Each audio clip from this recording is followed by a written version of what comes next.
Recording. There we go. All right, welcome everybody to Social Business Hour. Happy Monday. I'm excited. I have a super special co-host today, Mr. Dapper Mitch Jackson filling in. Brian is traveling. He's hoping to dial in, but always great when you can pull in amazing people from the community.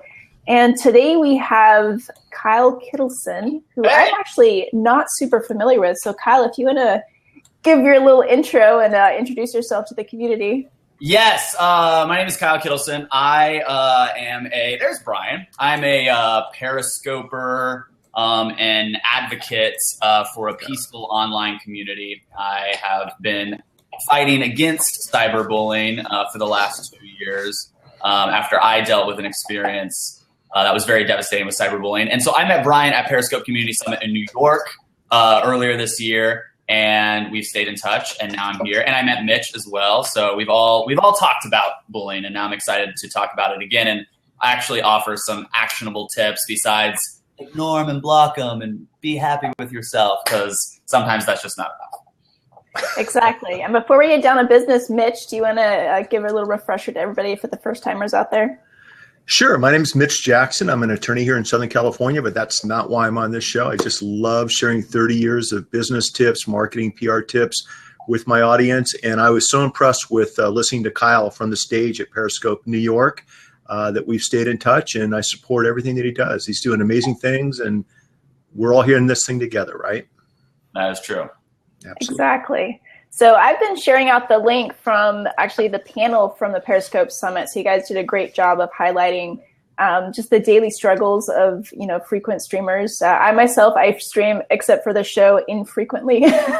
That's why I'm super stoked to have both of you, because I do admire what you're doing, and that whole education piece with how to combat trolls is really exciting for me personally. So let's kind of jump into the conversation. First question is, how frequently do trolls really jump into your streams? Is this for me or Mitch? Kyle, for me? Yeah. I would say every stream. But we have to really define what bullying means or what trolling means, because I think we live in a world where we get super offended way too quickly. And if someone, even one person, just disagrees with you, people go, "Oh, I was bullied so bad today." And I'm like, no, they just had a different opinion than you, and that upset you. And so we have to really define first what is a troll and what defines being bullied online. And the definition that I use, and a lot of other people who have truly been bullied online, is something that is consistent, meaning it's happening not just a one-time thing, it's persistent by the same person. And it's something that you would never probably hear in your real life. So if I said, Rachel, I understand that you like purple, but I don't like when people wear purple. I don't think I'm bullying you because we're talking about clothes and fashion, and I do like your purple, by the way. But we just had a different opinion on colors that people should wear. But if I attack you again and again, and I tell you should kill yourself and you should die and your family should be ashamed of you and all these things, now we've jumped the line from having a different opinion to me bullying or attacking you. And so for this entire interview, anytime I say bullying, harassment, attacking, that's what I mean. I don't mean people shouldn't have difference of opinions and all that. And so to go back to your original question, yeah, every time I get online, I'm trolled for sure. Yeah, I like that you phrase it that way. I know this is our second episode on this topic, so I apologize for not giving the baseline of what I think we're all in agreement of what trolls and bullying is. And I think it is hard because people are super sensitive these days, and what upsets me may not upset you and may not upset Mitch. So it is kind of hard when we are talking about bullying. Like, my feelings can get hurt because, maybe purple is my favorite color. And if you come on my show every day because I'm always wearing purple, eventually that's going to become a form of bullying for me. Yes. So yes, exactly. Which makes it a very interesting topic to discuss. Brian's trying desperately to get in. And Rachel, along those same lines, I've always looked at the issue we're talking about, and we can categorize it as trolls. as being casual trolls and criminal trolls. Casual trolls, I think, are people that try to disrupt a show. They try to cause friction. They try to maybe hurt your feelings. And then there's a thing called criminal trolls in my world, where these are people that are breaking the law, that are trying to destroy businesses, trying to get people, and people do go out and commit suicide. They're so distraught.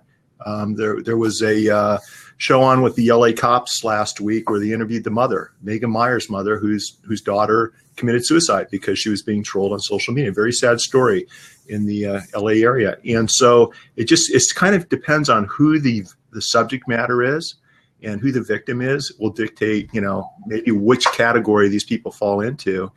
But the other thing is, you guys are all much more tolerant than I'll ever be on this subject. Kyle, I applaud you. You are so tolerant towards how you just described how you handle these people, because I always look at these people as, if they're on my show and they're disrupting my show, they're violating the terms of service agreement. Okay. And I don't care what their constitutional rights are. They don't have the right to be on my show. And so I bounce them. So I applaud you for being much more tolerant than I am on this topic. Well, I think, I appreciate that, I suppose. I think I've had a unique experience with online bullying, because while if you are online in any capacity, even for a little bit, eventually you are going to get trolled or bullied. It's not an if, it is just a matter of when. Now, the difference between my experience and most other people's experience is that I was bullied in a very aggressive way for an extended period of time. I used to be a killer whale trainer at SeaWorld. Blackfish, the movie, came out. I released a YouTube video. The video went viral. And then I had all of these people who thought I was the equivalent of just, like a murderer. And they wanted me to know that. So it was a light switch in my life where one day I thought people were good. Like, just everybody was like nice and good. I was, 27 or 28, however old I was. And, I'm gay. I went to school in the South. Not once was I ever bullied until I had a viral YouTube video. And that's when it became, are we allowed to swear on this, or are we supposed to? They're saying, like, you fucking faggot, I hope you get AIDS and die. I'm going to rape your mom and video it, tape it, and send it to you. And it didn't happen one time. It's not like, oh, that one guy one time told me this. It was happening hundreds times a day, sometimes thousands of times a day, where I finally seriously became debilitated. I was done. I couldn't go online. I couldn't check my phone. At the end of the day, I would hand my phone to my boyfriend and I'd just be like, just go through it all, because I can't look at it one more time. And what happened was that through that process, I finally got out of it. And now when I handle bullies, I've already been through the worst it could ever be, right? Like Brie Olson has already been through the worst it can ever be. And so when somebody comes into my broadcast and says I'm gay and spams my Periscope live stream, to me that's just like, oh, someone didn't hold the door open for me at the grocery store. Like, not a big deal. My day is going to move on. But if you had never been through that insane type of bullying, then of course that's going to stick out. And I think those are the people I'm really trying to reach, because not everybody is going to go through the intense bullying that I went through, that other people go through. They're instead going to go through these micro bullying phases. And I talk to people who go, oh my gosh, I was bullied today. And I go, really? And she goes, yeah, like this girl came in my Periscope and she said, like, she did not think what I was saying was right. And I'm like, who are you to say that I'm not right? And I was like, oh gosh, like, you have no idea what it can actually be like. But I want people to understand that it's going to happen, and I'm sure we'll get into it. But there are ways that I have found that are going to make your life much better online, because you're not going to keep it from happening. It's always going to be happening, and we can't expect to change their behavior. But what we can do is change our behavior, and that's the only thing we have control of. So those are the kinds of tools that I've tested, and some of them I found worked, and some of them I found do not work. And I know I'm talking a lot here, but I just want to go into this story because, Mitch, I think you'll really like this too. And I think the other 59 people in here will like it. And if you haven't told a little bird, do it. It's really easy. Click a button. I, in 2 years, never once, ever engaged with an online bully, whether it was on Twitter, Instagram, Facebook, email, Periscope, not once for 2 years, guys, because I come from an animal training background, so I don't draw attention to behavior I don't like. Okay. Now I can handle the bullying now. I just had a semi-viral video go out 2 weeks ago where I, as a gay man, came out in support of Donald Trump. A lot of people think that's terrible that I did that. And I handled the bullying this time easy, like no big deal. I was like, oh my gosh, yeah, of course I'm a neo-Nazi. Yes, tell me. And I decided to engage with this girl. The video came out, and then about 2 hours later, I got a tweet from this girl. And she just goes at me hard. And I'll shorten the story just for time's sake. And I decided I'm going to engage with her. And so I asked her, why are you being so rude to me? And she said, I don't think I'm being rude to you by internet standards.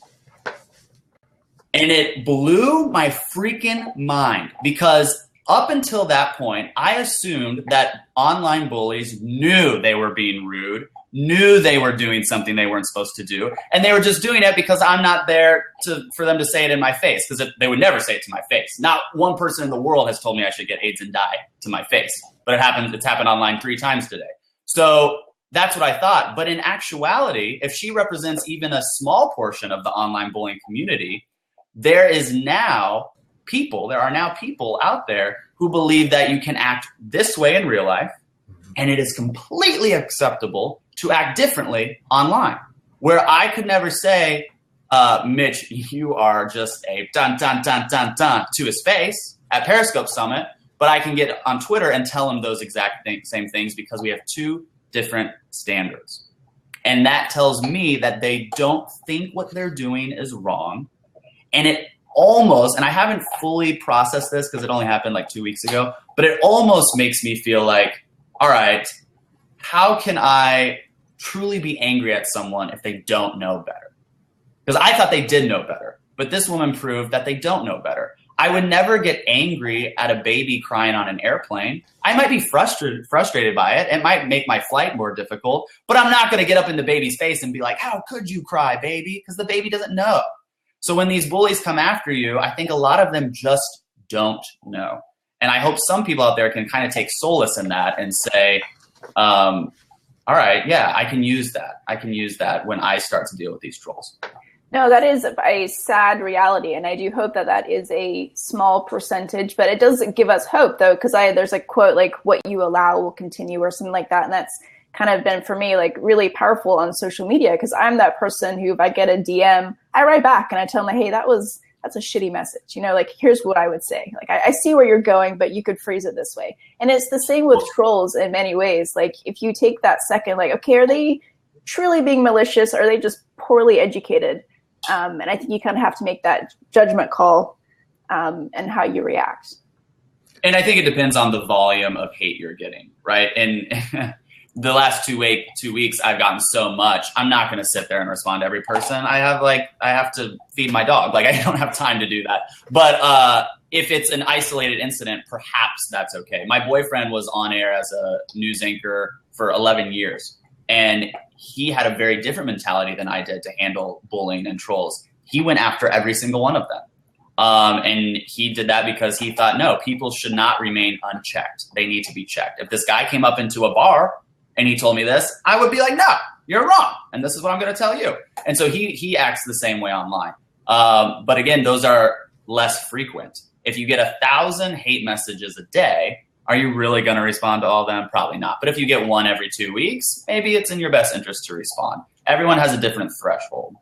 Right, so before we move on, I'm sorry to cut you off. I just want to kind of poll the community real quick. So people watching today, do you feel that it's acceptable to behave differently online as you would in person? Or have you at least come across that mindset? So let's see. I'm glad people are saying no. What if everyone's like, yeah, totally acceptable?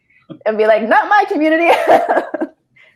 It's really, and I'm not trying to make this a gay thing at all. That is never my intention. But when this Trump video came out, there was there were a few gay organizations who said that I was a white supremacist, KKK member, a convicted rapist, neo-Nazi member who needs to be killed. These are from organizations who have fought very vocally and publicly for equal rights for everybody. And now, because my political opinion does not align with theirs, they are turning on those very same rights. I think there's a lot of hypocrisy with bullies. One of my favorite stories, I shared this with Mitch and Brian at Periscope Summit, is I remember getting a slew of hate tweets from a guy, and I looked at his profile and it said, putting God first, doting father of 3 beautiful girls. And this is a guy who's telling me, you know, I should kill myself and go to hell. And that's why those girls, and I'm not saying those specifically, but that's why people will tweet you and say, well, I don't feel like I'm being rude to you by internet standards, because they're growing up with a father who clearly has 2 different standards in his life, one for online, one for, you know, his real life. So we have an interesting question that just came through from Kim, and she's asking, is it harder to take criticism from people from your own tribe? Like for bullying, do you take it more personal if it's someone that you know, more closely associate yourself with versus, you know, someone from another group? For me personally, no. I could see how for some people, absolutely, that would be harder. I don't identify like, oh, I'm a gay man, so I have to stick with gay people, or I'm a man, I have to stick with men, or I'm an animal advocate, so I have to stick with only animal advocates. I really more identify as a person, and then on a case-by-case basis, I'm either going to agree with you or disagree with you. And no, you will never hear me say that we have to agree. That's not what I'm saying. But I am saying it's best for everybody if you don't tell people to go kill themselves if you disagree. That's the like takeaway here. No, I don't think we should agree. That would be stupid. It has to be, yes, we totally disagree, but I'm not going to hate you over it. And I'm not going to tell you to go commit suicide over it. It's a very bizarre world. When I had this ordeal 2 years ago, the only thing I wanted answered, Rachel, the only thing I cared about was, why do people do this? And they will not answer it online because that's not their purpose of trolling and bullying. And so I developed this TV show concept on how we could get that question answered. And as the show got developed and started to get a production company and get pitched to networks, we did all this research behind that.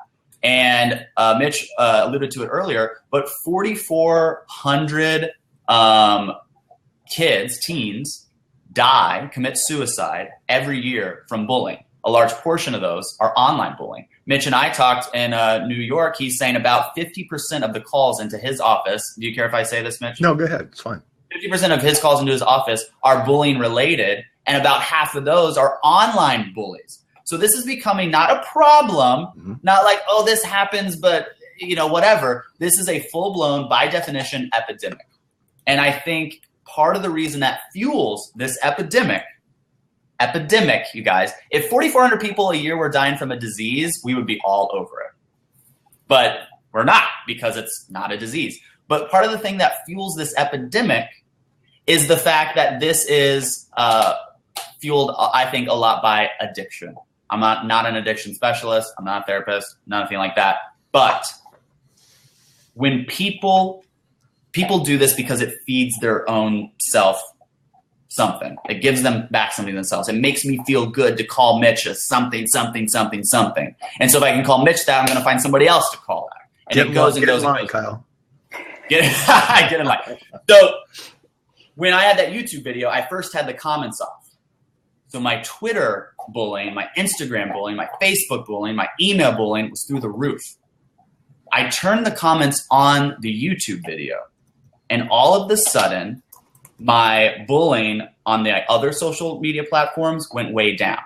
I hypothesized that happening because people look for that instant gratification of getting that high. That's where the addiction comes in. I see this guy on YouTube. I really disagree with him. I want to tell him he should kill himself. Oh my gosh, I can't because the comments are closed. Now I'm even more furious because I should get my fix right now by leaving that comment.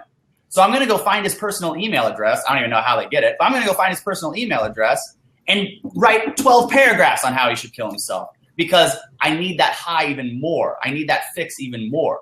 But when those comments are open, now that guy can look at the video. He can go right down to his comments, get his fix, just like an alcoholic would go to a bar or a drug addict would put a needle in their arm and get their fix and then move on with their life.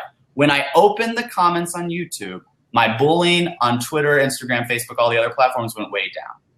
So if people have a YouTube bullying problem, good for you. Because keep it on YouTube. I use YouTube comments as a dumping ground. I never read them. I don't look at them because I know it decreases the amount of hate and comments that I'll get on Twitter. So not only is that a tip for you guys on how to decrease the amount of trolling and bullying you get on your other platforms and Periscope, but it's also, I think, evidence that this bullying is an addiction, just like you would be addicted to overeating, addicted to exercise, addicted to drugs or alcohol, addicted to sex, whatever it is. It is an addiction because there are serial bulliers. We have found people who bully, not exaggerating, 6 to 8 hours a day.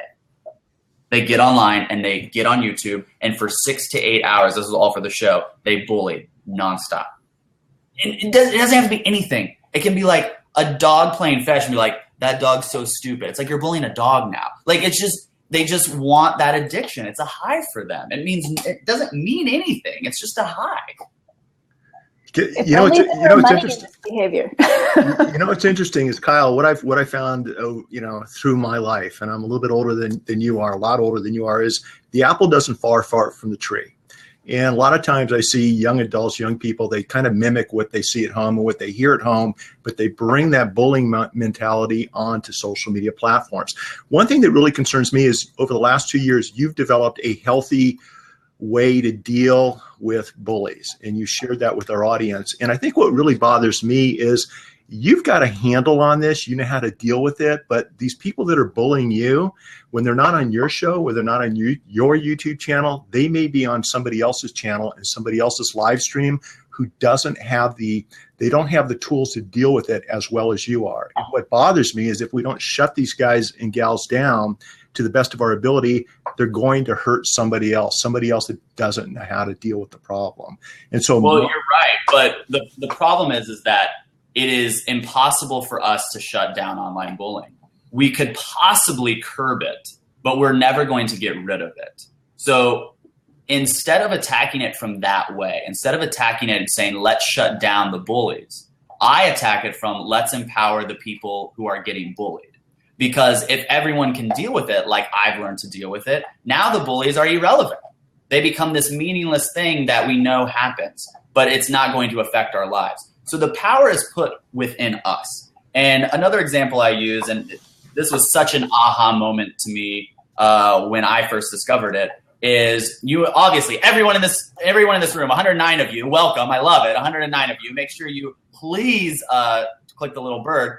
We're all online, right? Right now we're all on Blab, and then afterwards we're going to go on Twitter and Instagram and all these places. When someone says, Rachel Miller, I love watching you on Social Business Hour, or Mitch Jackson, your advice during the Blab was so great, or Kyle Kittleson, I loved your video, we engage with them a little bit. We favorite their comments, we say thanks, and then we move on with our life. And then we do the next person who says a nice thing. We favorite and we say, oh, thank you for whatever. Then we get the person who says, Kyle, you should go to prison and have to give blowjobs for food, which is an actual thing someone told me once, and I died laughing because I thought it was so specific and very funny. But anyway, so someone tells me that, and then what do I do and what do we all do? We click on Brian. Look at this. 12th time is the charm. Thanks, Bob. We click on their profile and we go learn about them. And we go, who is this person? Who do they think they are? And we start investing so much freaking time into this person who clearly thinks we're an idiot. Yet the people who think we're awesome, we don't invest any time. So now I make a conscious decision. After this thing, I'm sure I'll get tweets being like, hey, I love what you said about bullying.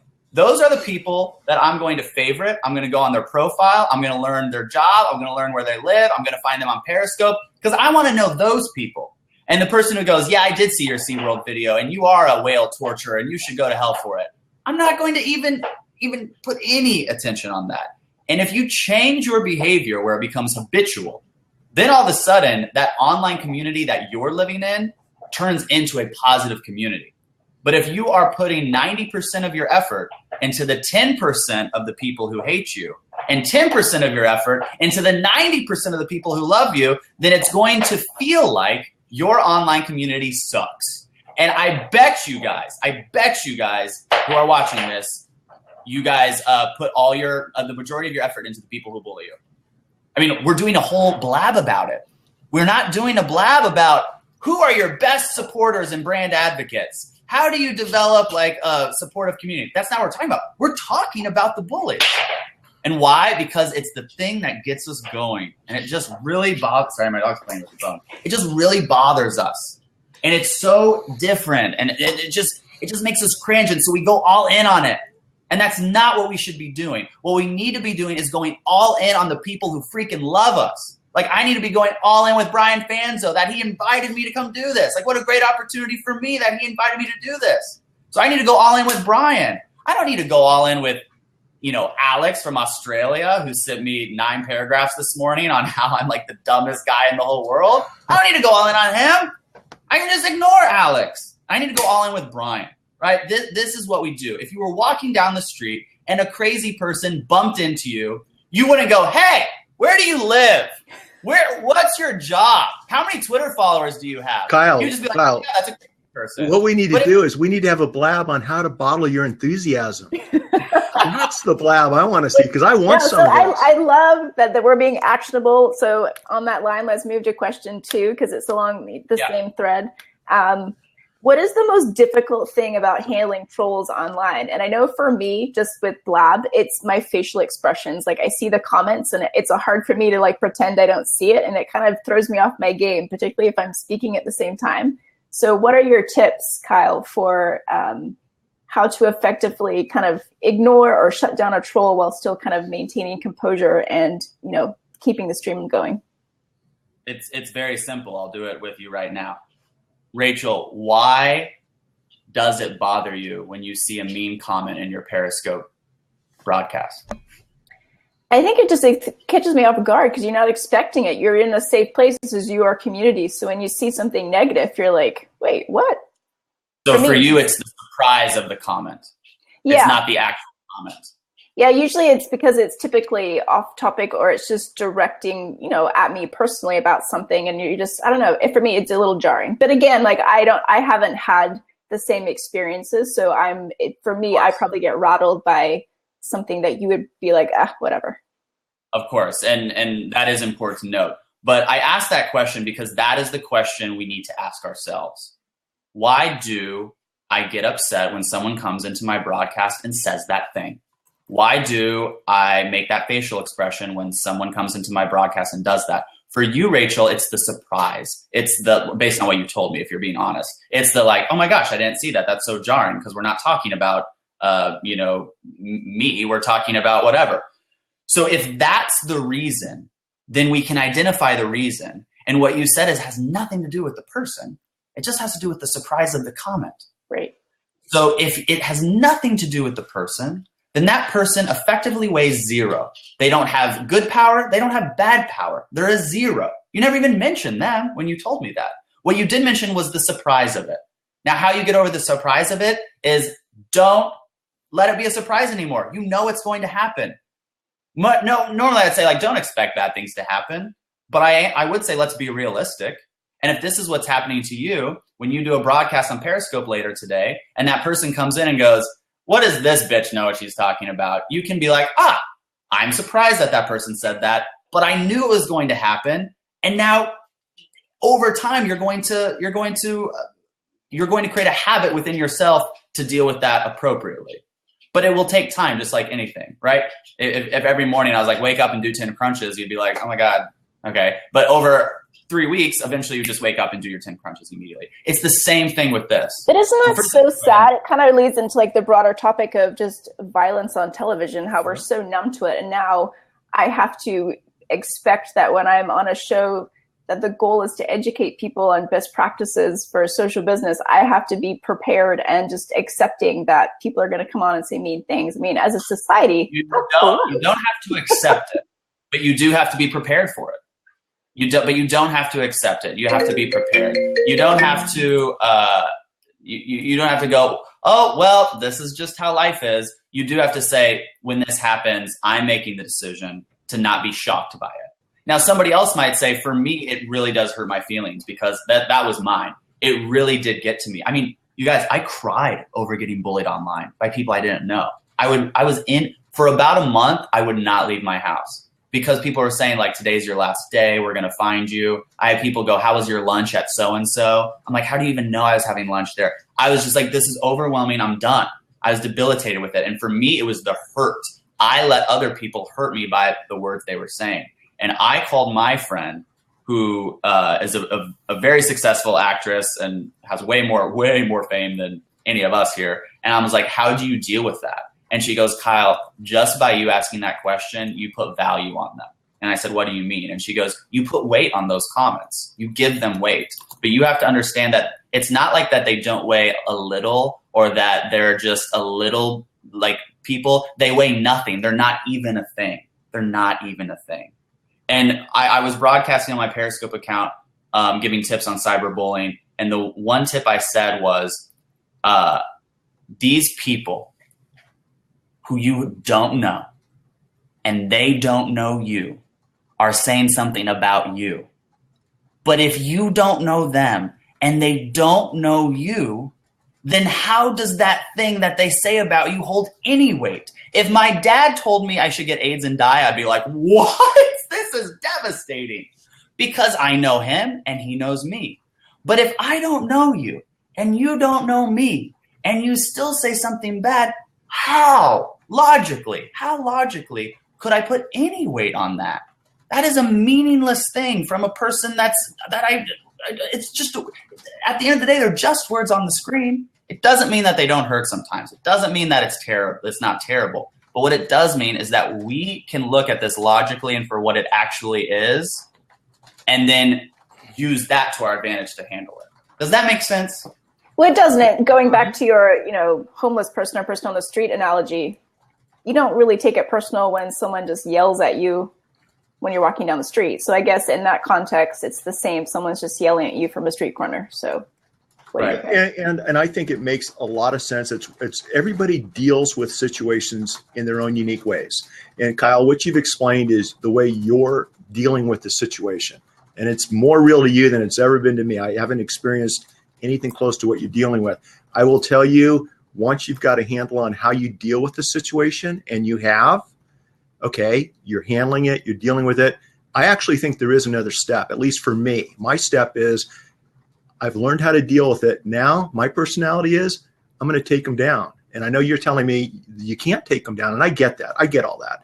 But the ones that I can take down, the ones that I can affect, the ones that I can remove from being in any way relevant to that 13-year-old teenager who's home at night that's being bullied by the same person that's bullying you. Look, I think in life we have to stand up and take care of the bullies. I think it's okay to stand up when you see something that's not right and do something about it. It's not easy. Sometimes it's impossible.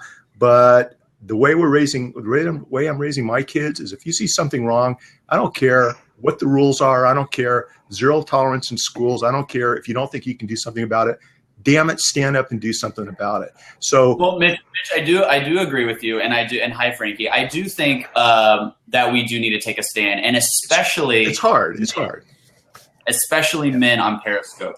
Yeah. Women get it 5 times worse than men. Yeah. So, guys, when you are in Brie Olson's scope, right, and I know you are, you need to block those people who are bullying Brie.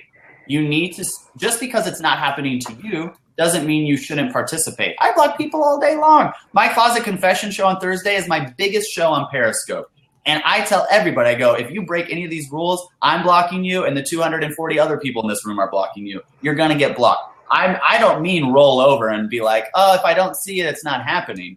I'm using that for those specific examples. Right. But yes, we need to step up, especially as the guys in the room, when we are in female broadcasts, to go and block those people who are bullying the females, because there is power in numbers, and the block button does have power in it. It is not there as a showpiece on Periscope. It is there to be used, and use it as much as you would like. There is nothing wrong with doing that.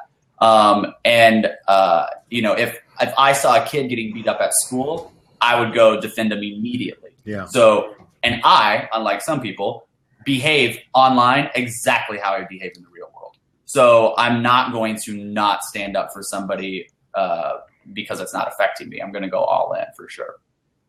Very cool. Hey, Frankie. Hello. Hi, Kyle. Hi. You know, I always like hearing you. But anyways, what I was going to say is basically what you were saying, what you guys are doing right now is focus on the positive. Like Rachel, when you were saying, how do I deal with that? Just focus on what you're saying. Because I've been bullied and I've learned a lot about bullying through Blab. Not in a bad way, in a good way. I haven't been bullied on Blab, but I was bullied on other forums, but learned a lot here. And yeah, exactly what Kyle's saying. And basically just concentrate, because you go on Periscope and you want to say what you want to say, then say it. Don't pay attention to all of that. Don't pay attention to all the negativity, because you yourself want to bring positivity in the lives of the people that you're speaking to. So stick to that. Stick to what you're saying. It doesn't matter what all the negative stuff you're getting on the side. That's what I'm There is truth to that, but what's hard for people is when you just said it doesn't matter if there's negativity on the side. That is true. However, when it's happening to you, especially when it's happening to you the first time, you're brand new on Periscope, you're just on there, it's shocking. And it does matter to you, and it does hurt you, or at least it did me. And if it doesn't in the beginning, it did me. Yeah, exactly. So But now I don't give a rat's ass. Now I don't give a rat's ass, because I know who loves me, who cares about me, who are my friends, and most of all, I know who I am. So that's what matters. And my goal is to provide positivity, and I'm just going to continue to do that. I don't care what anybody else, meaning the trolls, are saying. I care about all the positivity. Like you. Because Kyle, you are positivity. That's who you are. You are out there and you are supporting all of us in the words that you're saying, because you are comfort. You are absolute comfort to all of us. And we get to teach each other that. And you are one of them. Well, I appreciate that. Now, I also want to make a note here. Frankie, Rachel, Mitch, and I, and probably the other 110 people, thank you for clicking the little bird, in the room, are over the age of 12. I'm just going to go ahead and probably say that. We're all over the age of 12. So at least physically, right? Yeah, exactly. Yeah, not after 2 tequilas, I'm about 12. But well, then what's my problem, or what I really want to point out to people is, all right, you're getting bullied online. You're a 35-year-old adult. There is a little part of me that says you need to suck it up, and you need to apply these principles that you've learned, that I've told you, that you've heard that from other people, and get it together. Why do I say that? Because there is also a 12-year-old girl who is getting told that she's going to get raped. And I'm not saying this to be shocking. I'm saying this because this is what's actually happening out on the internet by some guy on Twitter. Now, a 35-year-old adult should be able to handle that. Doesn't mean it'll be easy. Doesn't mean it doesn't suck. It does. But you need to be strong for that 12-year-old girl who should not be having to deal with all of this and does. And I got an email from a girl who said she was 13 about a year and a half ago. And she said, Kyle, I see that you get bullied online a lot for supporting SeaWorld. I went to SeaWorld last week and I tweeted a picture, and a guy said I should be raped for supporting SeaWorld. I just want to know how you deal with that. When I heard that, I immediately thought, why am I bitching and complaining about getting bullied online? I'm an adult man. And this girl is just trying to go to SeaWorld with her friends, and she's having to deal with this. So we have to kind of take more responsibility as adults and go, all right, this sucks for us, and I'm going to handle it. But going to Mitch's point, but I'm not going to let it. I'm not going to let these people do this to other people who maybe don't have the emotional capacity or tools to handle it in a healthy way. Hey, Bryn. Hi, how are you? Welcome. I'm good. Hi, Welcome Bryn. to Social Business Hour. Yes, thank you. Hi, Mitch. Hi, Kyle. Kyle, I really like your comments. Mitch as well. I realize you guys are on different ends. As a life coach, I've sort of addressed this in my broadcasts about bullying. And I do think that it can be oversimplified, sort of like what Kyle's talking about. Like, it's easy to say ignore them. It's easy to say certain things because I'm a motivational speaker. I've spoken in front of people. We have hecklers, or you've done comedy, you have hecklers. But like you said, a brand new broadcaster, what are they supposed to do? I see people that have a hard time with the comments that aren't trolling. Like, they're trying to just talk and deliver their message, and they're not able to just be able, like, it just kind of cuts in. They're like, oh yeah, hi. Oh, I need to comment. I need to say this. So it is challenging. And I think I look at the psychology of the troll, and I'm saying what they want is attention. What they want is to disrupt and to distract. Mm-hmm. So I'm not going to feed the trolls by distracting them, and inevitably they leave. But that's my tactic. That's what works for me. I don't get distracted. I've been called the N-word. I've been told to shut the F up. I've been called B, all this. I've been called every racial slur in the book. And all their aim is to get me to give them 5 seconds of my broadcast, which I will not give them. And so I realize that that's an easy way for me. But the only thing I can think of is sort of like Kyle said, it's an addiction, it's attention. They're starving for something, and I don't want to give them any ounce of that in my broadcast. And to Mitch's point, I haven't blocked one person on Periscope. And I do think about that. I thought about that argument. Mitch would say, if you don't block them, they're going to go into somebody else's broadcast and they're going to hurt them.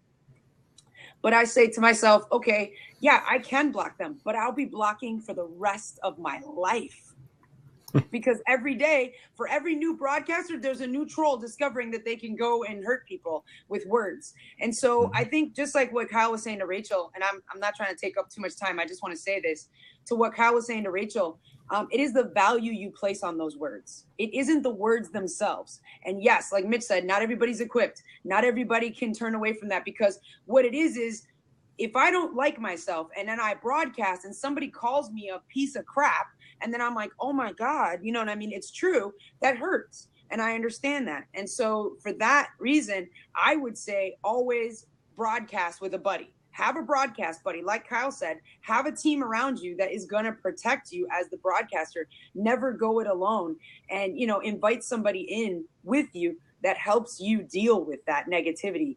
And that's my one solution, is never broadcast, naively by yourself.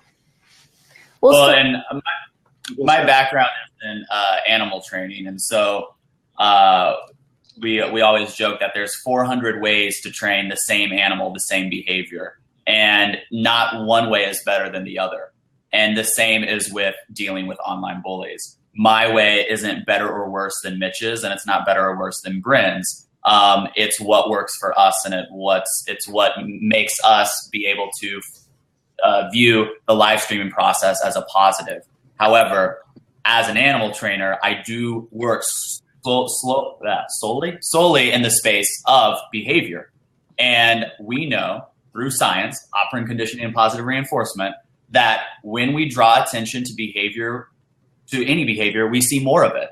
And so that's just science. That's not a theory. That's not like a fact. That's not like a thing, I think. Like, that's just how it is.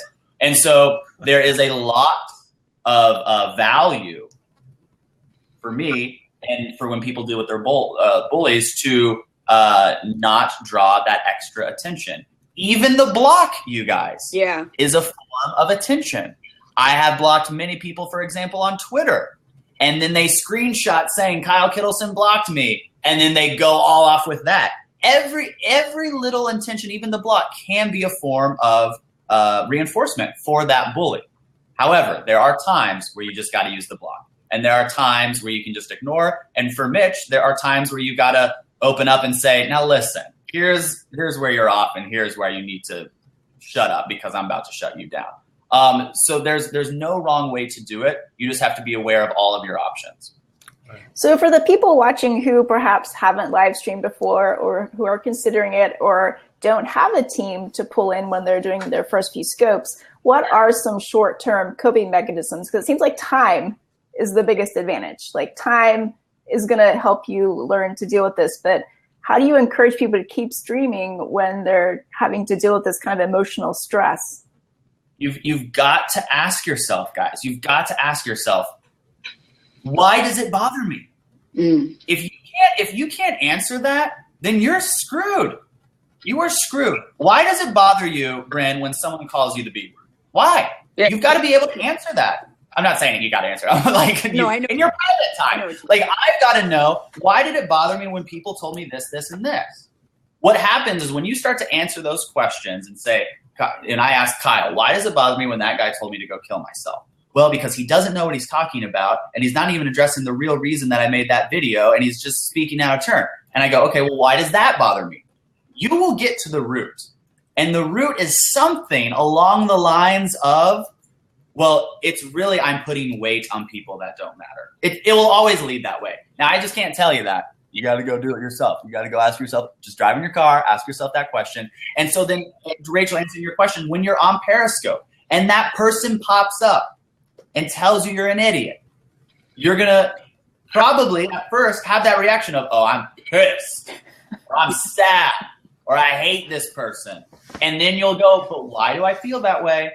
And you will have your answer, and then magic, you're like, it's not a big a deal. And now I have my action plan in place, which is to either ignore or block, right? On Periscope, at least.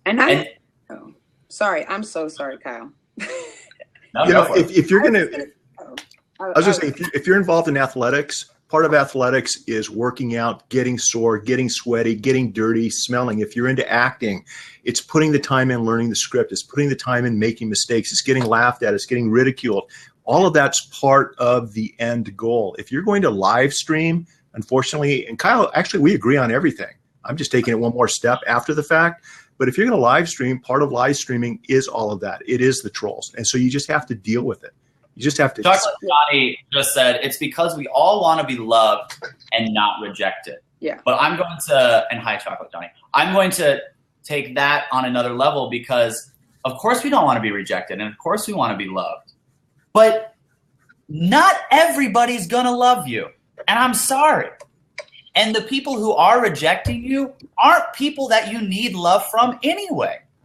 So while, of course, you would like to be loved and you would like to never be rejected, that is not your reality. Right. And so the people who do come in and reject you, and I put reject in quotes because you're not really getting rejected because what did we say earlier? These aren't really people. They're just words on a screen. Because they only become people when they know you and you know them. That's when someone becomes a person. Right now, they're just words on a screen.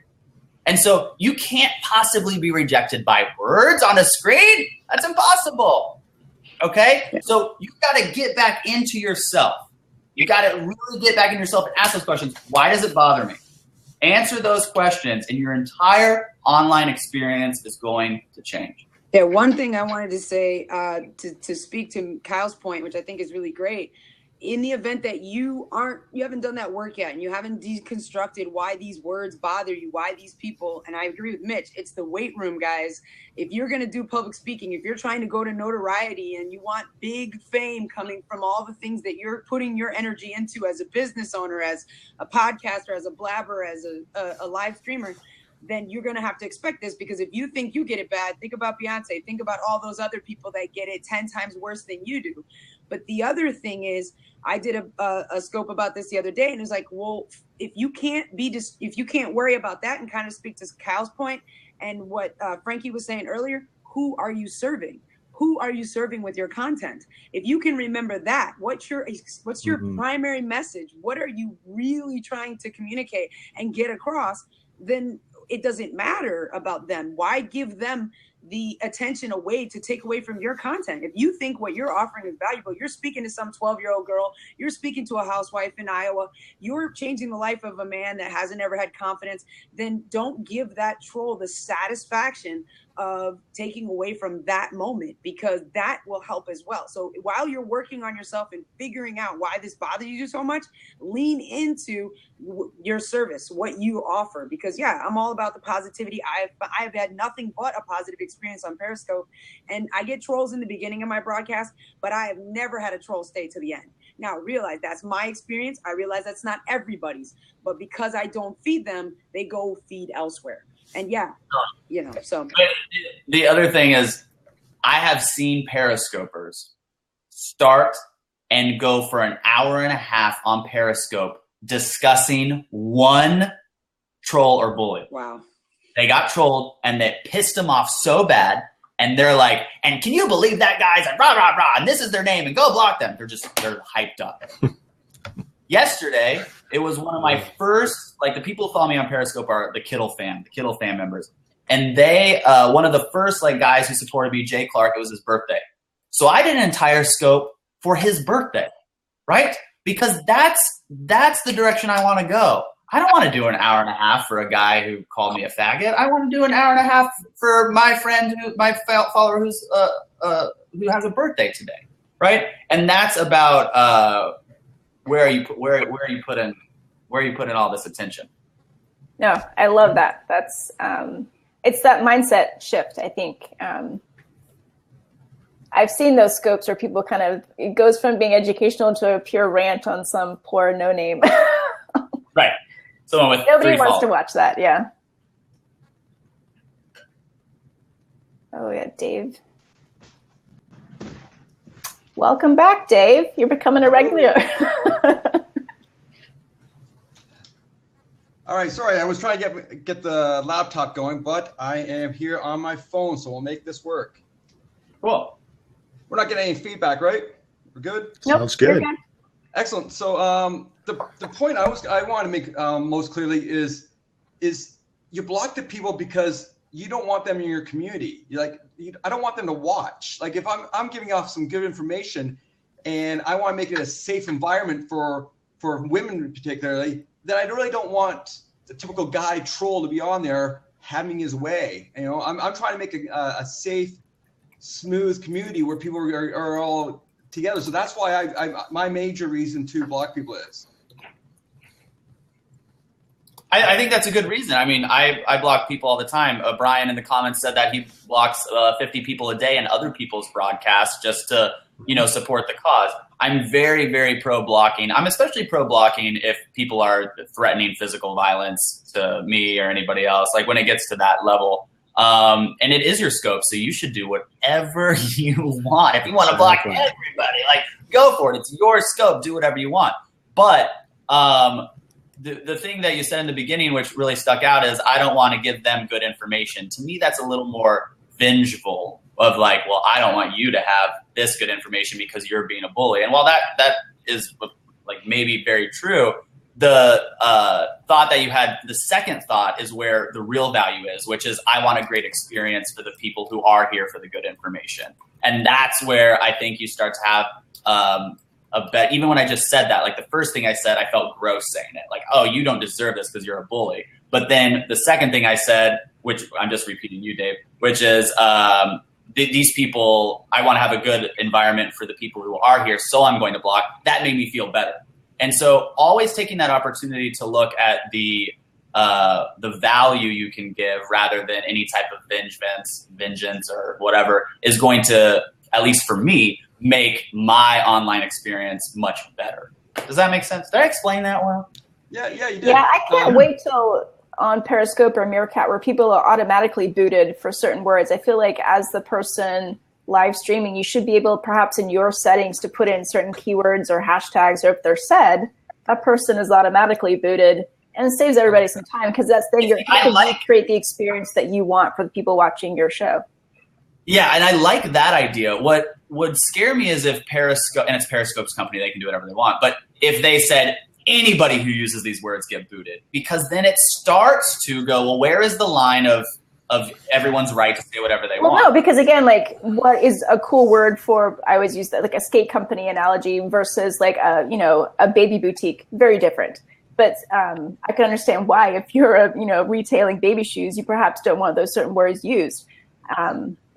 So again, I feel like, yeah, you need to be able to customize your experience for yourself and also the people watching you. So for me, I think that would be helpful because it takes a lot of time to keep having to, block.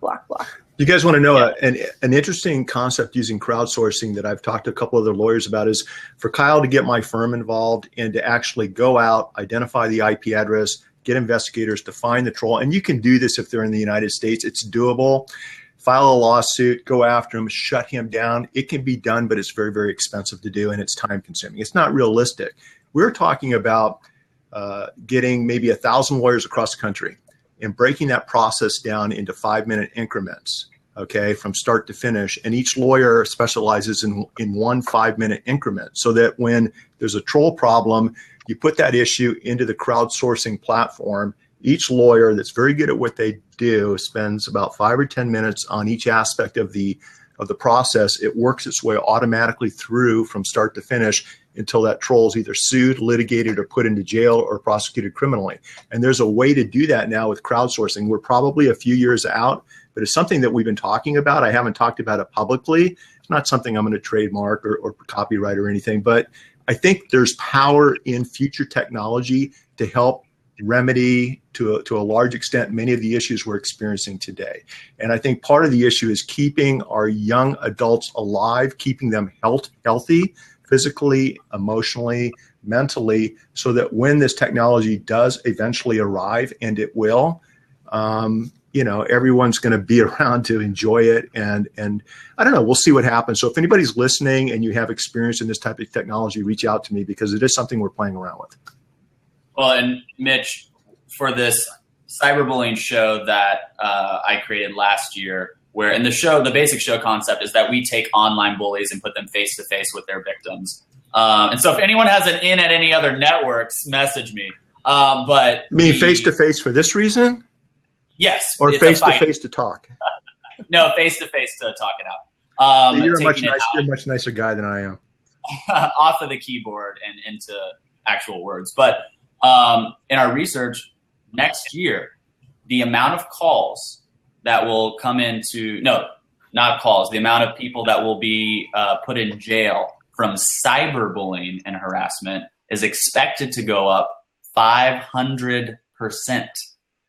Now, I don't know how many what the number is. It's just the percentage is the information I have, but 500% next year.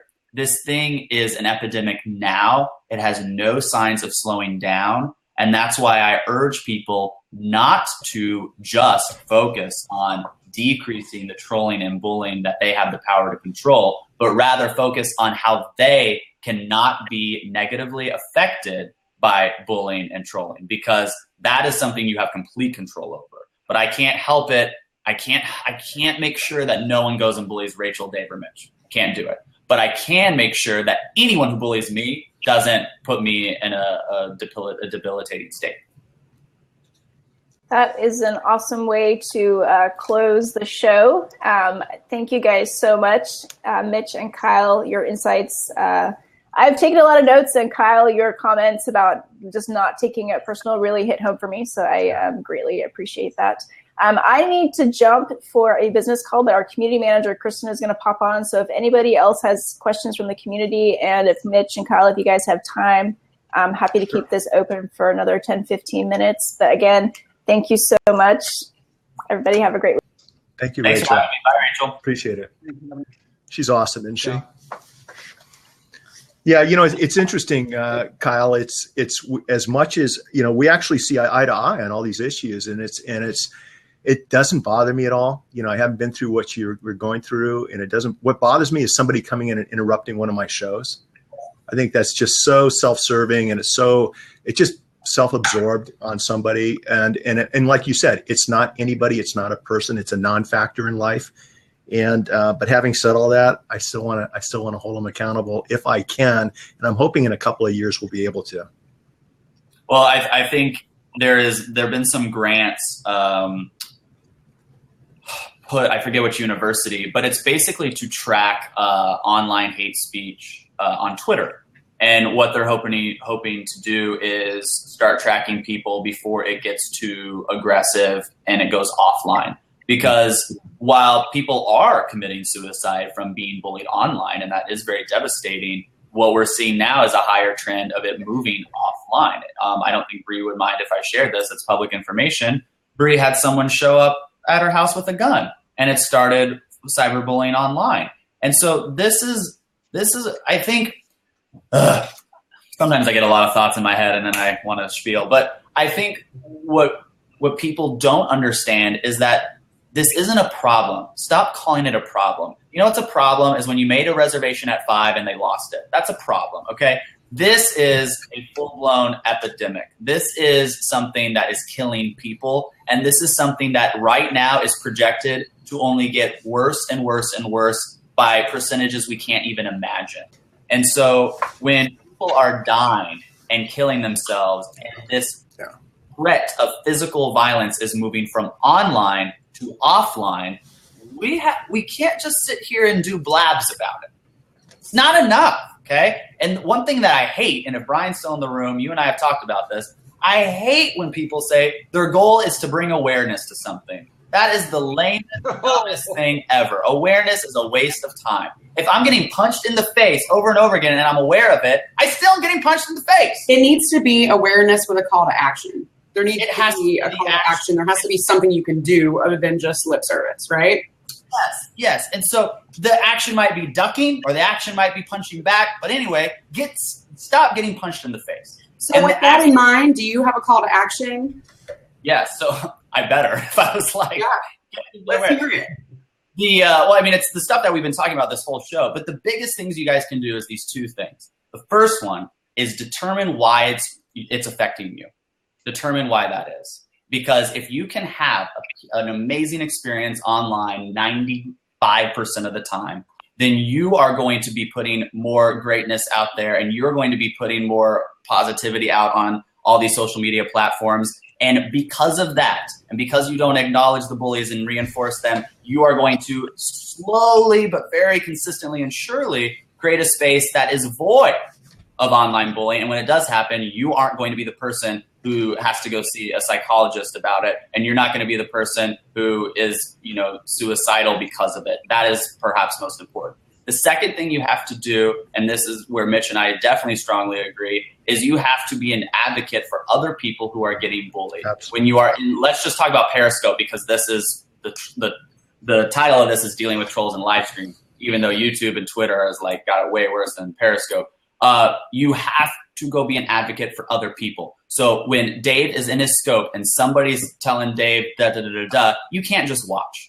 And I know y'all do. I know you just watch. You guys have got to go and you've got to report that person, because the only way to bring action and change to this is by working in numbers, okay? Is you must make sure that when you are out in the Periscope world and when you are out doing your commenting and all that, that you become the antithesis of a troll. You go into Dave's broadcast and be like, Dave, you're freaking awesome. Because if Dave has that positive experience, he's going to keep broadcasting in a positive way. Same with Mitch and same with everybody else. Now, the fourth thing that I will say, and I say this lightly because I don't want people to go crazy, because like I started with this broadcast, people do have a right of free speech, and people can and should disagree with what you think and say. I'm talking about bullying and harassment, which I defined earlier. But if it gets to that point, do not let it go unchecked, and do not be afraid to go to authorities outside of Twitter or Periscope's spam reporting. You need to go to a police. You need to call a lawyer. You need to get to that point, because the reason that this is going so crazy, the reason that this trajectory is so far up, you guys, is, in my opinion, two reasons. First, it's the addiction side of it. For bullies, they're addicts and they have to get their fix. And the second, there is no consequence. None.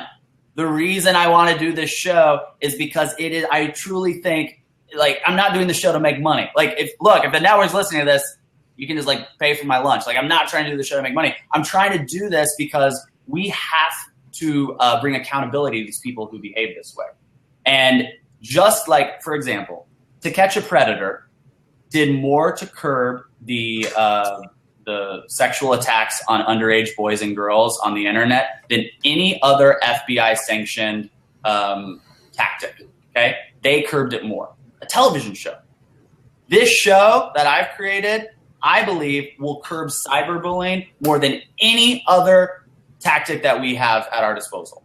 And so there are things in place, and Mitch just outlined his thing with technology in place to curb this. But those are 4 actionable things that you can do. Don't just use the hashtag in cyberbullying, because that's not going to end it. Okay, you have to go be in that community and do 1, 2, 3, or 4, all 4 of those things. And if we all do that, then you will actually start to see change. I couldn't agree anymore, Yeah. Kyle. I couldn't agree anymore. That's what I'm all about. Mitch knows. I actually teach women's self-defense, rape defense. So I'm all about more than just awareness. We all know rape is happening. We all know that. But we come up with techniques and tactics that will help you in that situation, because we can talk about, so I'm actually trying to do that in the real world. And that's why this conversation was so intriguing to me, because listen, I was a bully. I was a big time bully. Small guy, but I knew how to fight, so I used that in my favor growing up, no doubt about it. Hey, D. But so that's what I've reformed in a way type thing, and then I found a way to channel that to other people, and knowing how that I can empower, especially women, how to defend themselves. So I'm all about this. So Kyle was speaking the exact same language. Absolutely, I do it in the real world, but I'm also because I'm doing it. I'm teaching live via Periscope. Then I'm also I'm at the fault, or I'm at the hands of trolls, and I'm actually being affected as well. So I love this conversation. So Kyle, I totally agree with that. Great, and those lines are blurred now. The real world and our online world, those are becoming more and more blurred. Look what we're doing right now. Like, this is as real as world as we can get, minus the physical component. And again, not one person ever has come into me in a blab and told me anything that they would tell me behind a keyboard. So it's that lack of accountability that really keeps people doing this. Hey, Kyle, before we turn this back over to Christian, I want you to know please DM me with your television show details so I can help promote it, so I can watch it, so I can help, maybe get guests on your show. I will tell you that I have had in my career 2 bullies in 2 different cases on the witness stand. I had a bully on the witness stand. No, this was offline bullies with baseball bats. And I will tell you, it was so gratifying to see this big, tough bully outside of the courtroom. Once he took the witness stand, he turned into a little baby. And it was just so nice to show the jury what his true colors were. It wasn't me beating him up. He had to explain what he was doing to the jury, and they hit him hard with their verdict, okay? And it was very gratifying to me. It was very gratifying to my clients. So when you do your show and when you get these bullies, trolls, whatever they are, into the chair, I'm really curious to see how they engage and interact with you and or your guest, the victim. Because we've done it. We shot a sizzle reel for it, and we had bullies and victims meet, and it was one of the most nervous I've ever been. To be because whatever. And you had people who go, oh my gosh, I'm so sorry, I shouldn't do that. You had people who said, yeah, I do mean that. And you are da, da, da, da, da. And you had people who just kept denying it. No, that's not me. You're like, but here you are. No, you guys are wrong. It really runs the gamut of reactions. But I am really excited to bring that out into the world. I know it's a little cliche to say, but I really feel like I went through that experience to bring this show to the public, because in actuality, in my opinion, nothing is being done right now. And nothing at least we're going to see a major change. Like I said, 500% increase of people who will be convicted from online harassment expected next year, an increase for that. I want this show to come out, and I want that report to say, well, it went down 750%. Because I really think that this is the ticket to do it. But we need someone in Hollywood. We need a network, and we've pitched a lot of people, and they are all very interested. But we need someone not to be interested. We need someone to say, yeah, we want to lead this charge and get something done. And it might not be because we want the next American Idol. Maybe it is the next American Idol because we want to do it because it's the right thing to do.